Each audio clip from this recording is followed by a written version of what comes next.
किसी ने बड़ी खास बात कही है कि आपका पहनावा भी आपके व्यक्तित्व पर प्रभाव डालता है।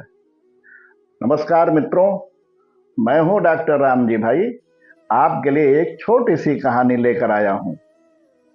अपने घर के सामानों की खरीदारी शालिनी स्वयं बाजार जाकर करती थी।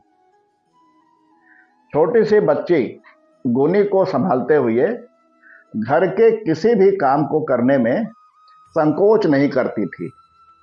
इसीलिए धीरज घर के कामों से निश्चिंत होकर अपनी नौकरी तथा समाज के काम को मन लगाकर कर पाते थे। आज शालिनी दरवाजे के खूंटी पर टंगा जूट का बैग लेकर घर से निकल पड़ी। मंडी जाकर पूरे सप्ताह भर की सब्जी इकट्ठा खरीद कर ले आती थी, जिससे रोज रोज खरीदने की फुर्सत मिल जाती थी। घर से निकलकर सब्जी मंडी की ओर पैदल चल पड़ी। दूर ही गई थी, तभी पीछे से आ रहे ऑटो वाले ने आवाज दी, कहाँ जाएंगी माता जी? नहीं भैया, दूर नहीं जाना है, यहीं पास में जाना है।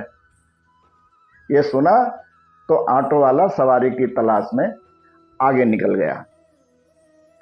अगले दिन अपनी छोटी सी बिटिया गुनी को साथ ले पास के चौराहे पर स्कूल बस में बैठाकर पैदल ही अपने घर वापस लौट रही थी।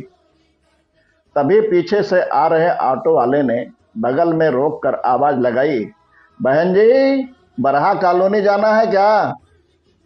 नहीं भैया, पैदल ही चली जाऊंगी। तो आज भी सवारी की तलाश में वो आगे चला गया। आज रुककर अपने पास गुजरते हुए ऑटो वाले को देखकर शालिनी पहचान गई कि ये तो वही ऑटो वाला है जो कल रास्ते में जाते हुए मिला था। अगले दिन शालिनी के एक सहेली के जन्मदिन में शामिल होने के लिए कृष्णा नगर जाना था, तो ठीक से तैयार होकर घर से निकल पड़ी। ऑटो वाले के प्रतीक्षा करने लगी। उसी समय वहां पास की ही गली में सवारी उतारकर ऑटो वाला आकर रुका और पूछा, कहाँ जाएंगी मैडम?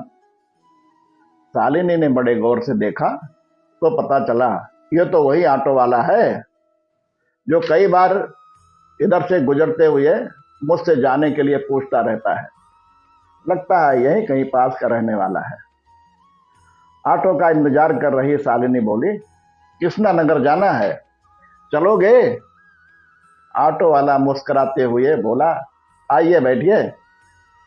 ये कहते ही शालिनी ऑटो में आकर बैठ गई और बोली, चलो भैया, पूरी सवारी का पैसा ले लेना, थोड़ा जल्दी पहुंचना है। ऑटो कुछ दूर चला ही था कि शालिनी ने जिज्ञासा बस उठ ऑटो वाले से पूछ ही लिया, भैया बुरा मत मानिएगा, लेकिन एक बात आप सच सच जरूर बताइए, मैं जानना चाहते हूँ। 2-3 दिन पहले जब आप मिले थे तब मुझे माता जी कहकर चलने के लिए पूछ रहे थे। कल आप मुझे बहन जी कहकर चलने को पूछे और आज आप मुझे मैडम कहकर चलने को पूछा, ऐसा क्यों? ऑटो वाला थोड़ा झिझक कर बहुत शर्माते हुए बोला, मैडम आप नाराज ना हो तो मैं आपको बताऊं। नहीं भैया, इसमें नाराज होने वाली क्या बात है? मैडम आप जानना चाहती हैं तो मैं आपको सच सच बता दे रहा हूं कि मैं यहीं आपके कॉलोनी के बगल का रहने वाला हूं। मेरे पिता को दुनिया से गए लगभग 2 साल बीत गए। मैं तो ज़्यादा कुछ पढ़ा लिखा नहीं हूँ, केवल इंटर तक ही पढ़ाई जैसे तैसे कर पाया। अब इतने पढ़ाई पर तो कोई अच्छी नौकरी मिलती नहीं। फिर घर परिवार की हालात को संभालने के लिए मुझे मजबूर होकर इस धंधे में आना पड़ा। लेकिन अपने घर और परिवार समाज से जो थोड़ा बहुत संस्कार मुझे मिला है, उस आधार पर मैं आपको बता रहा हूं। आप चाहे जो भी समझें, पर पहनावा हमारी सोच पर पूरा असर डालता है। 2-3 दिन पहले आप पैदल जाते हुए रास्ते में दिखाई पड़ी थी, तो आप साड़ी पहन रखी थी। एकाएक हमारे मन में आदर के भाव जगे, क्योंकि मेरी माँ हमेशा साड़ी ही पहनती है। इसलिए आपको देखकर मेरे मुंह से स्वयं ही माताजी निकल गया। कल आप सलवार कुर्ते पहन रखे थी, जो मेरी बहन भी पहनती है, इसलिए आपके प्रति स्नेह का भाव हमारे मन में जागा और मैंने बहन जी कह करके आपको आवाज दे दी। आज आप जीन्स टॉप और चश्मे में दिखाई पड़ी।